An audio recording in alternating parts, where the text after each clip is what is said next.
தினமும் கூலி வேலை செய்து பிழைக்கின்ற ஒரு மாற்றுத்திறனாளி ஜான் மார்க், அவருடைய மனைவி கண்ணகி பேச முடியாது, காது கேட்க முடியாது, வயதான தாய், 2 பெண் குழந்தைகள், எப்படி இப்படி கொடூரமாக செய்ய முடியும் என்ற வேதனையும் கவலையும் அளிக்கிறது.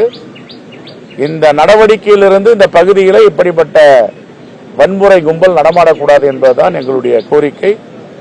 மாண்புமிகு முதலமைச்சருக்கு, தமிழ்நாடு அரசுக்கு என்னுடைய கோரிக்கை என்னவென்றால், எந்த ஆதாரமும் இல்லாமல் வாழ்கின்ற அந்த குடும்பத்திற்கு நல்வாழ்வு எத்தனையோ குடும்பங்களில் விலக்கேற்றி வைக்கின்ற மாண்புமிகு முதலமைச்சர், பல திட்டங்களை, உலகமே அறியாத திட்டங்களை கொண்டு வரும் முதலமைச்சர், அந்த மாற்றுத்திறனாளி பெண்ணுக்கு ஒரு வேலை வாய்ப்பும் அந்த குடும்பத்தை பாதுகாப்பதும் நம்முடைய கடமை என்பதை கேட்டுக்கொள்ளுகிறேன்.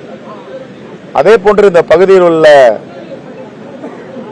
ஒயின் ஷாப், சாராய கடை, அதை இந்த பகுதியில் மக்கள் நடமாடும் பகுதியில் அகற்ற வேண்டும். சில பேர் அதுதான் காரணம் என்றும் சொல்லுகிறார்கள்.